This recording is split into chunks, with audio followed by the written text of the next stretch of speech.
What is going on, everyone? It's Jacob from Martin's Woodworking, and welcome back to my channel.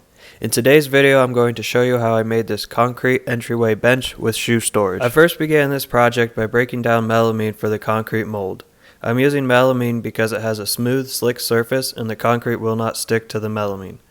The slab for my bench is going to be 13 by 42 inches and 2 inches deep. I cut the base of the mold to 13 by 42 and the sides of the mold to 2 3/4 inches. You can use a table saw for this step also. I just find it easier to use a circular saw with a straight edge. And once all my side pieces were cut, I took them to my miter saw and cut them to length. To assemble the mold, I'm going to be using screws. Melamine is fairly brittle, so I'm going to pre-drill holes for the screws, and then I'll add screws every 5 inches or so, making sure not to over tighten the screws as that could crack the melamine. I used a few clamps to work as an extra set of hands as I screwed everything into place. Here's a little trick to make sure you pre-drill the holes in the middle of the board. Take a scrap piece that is the same thickness and draw a line on the outside of the mold. This allows you to know exactly where you will be drilling into the bottom board of the mold. With the mold assembled, I took some DAP Quick Seal kitchen and bathroom caulking and ran a bead around the inside of the mold where the pieces of melamine connected. This helps seal any cracks, but that's not really a big deal with concrete, but it also provides a round over edge on the concrete, so when it dries you don't have to worry about rounding over the edges. With the mold complete, I began working on the legs. These are going to be pretty simple legs. I took a 2x10 board and cut 4 pieces out of it that are 16.5 inches long. We will be laminating these pieces together so each side will have 2 pieces. With the legs cut to size, I ran the boards through the planer really quick to prepare them for the glue up. To make these legs, I'm going to laminate 2 boards together. How I did that was I used an ample amount of glue and I used a few nails to hold the boards together to stop them from sliding around when I put the concrete bag on top of them to work as a clamp while the glue dried. The next day when the glue was dry, I was ready to pour the concrete.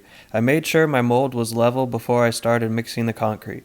I'm going to be using 2 50-pound bags of Quickcrete crack-resistant concrete and 1 bottle of their charcoal liquid dye. I used 1 bottle of dye and around 1 2/3 bags of concrete. I mixed everything up in a 5-gallon bucket and followed the mixing instructions on the bag. I would suggest using a bigger container for mixing. The bucket worked fine, but it was difficult to get it mixed up really well. I poured half the mold and then added my rebar, then added the rest of the concrete. I used a sawzall without a blade and a rubber mallet to vibrate the mold to help remove all the air bubbles. With all the concrete poured, I used a board to level off the top and a trowel to give it a smooth finish. This next step is a little tricky. I measured out on the mold before I started mixing concrete where I wanted my legs to be. I knew I wanted the legs to be inset a few inches from the edge and centered in the concrete slab. I also wanted to add the legs after the concrete was dry. So what I did was take some 2x4 scraps and cut them to the same length as the 2x10s, so 9 1/4 inches long.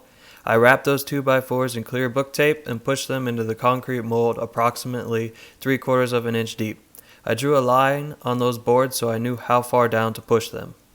When the molds were in place, I covered up the concrete with plastic and waited 10 hours. I came back 10 hours later and carefully removed the 2x4 molds for the legs. The concrete is still wet and not cured, but I needed to remove the molds before everything dried and when it was still slightly cured and not a watery mess. With the leg molds removed, I covered the concrete back up and waited a day. I know this probably wasn't the best way to do this, but it worked. Once a day had passed, I was ready to remove the concrete from the mold. I unscrewed the mold and carefully removed the melamine pieces. To remove the bottom piece of melamine, I used the side pieces of the mold and set the slab on its side on top of those pieces. I then pried off the bottom piece of melamine from the slab. This actually came off pretty easy. Then I set the slab of concrete, which now weighs approximately 80 pounds, on top of 2 5-gallon buckets and let it cure for a week, and I flipped it over about halfway through the week. While the slab was drying, I turned my attention to the metal bars for the shoe rack. I used 1/2-inch galvanized steel pipe. I laid out the pipes and found the spacing and height I was happy with, making sure to have the same spacing on both legs so everything would line up correctly. When I was happy with the spacing, I took a spade bit, the same size as the pipes, and drilled halfway through the legs, being careful not to poke the drill bit through the other side.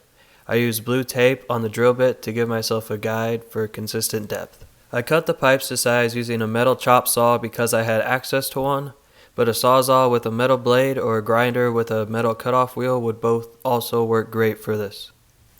Once I had all the pipes cut, I did a quick dry fit to see how things went together. I was satisfied with the dry fit, and then I moved on to the sanding process.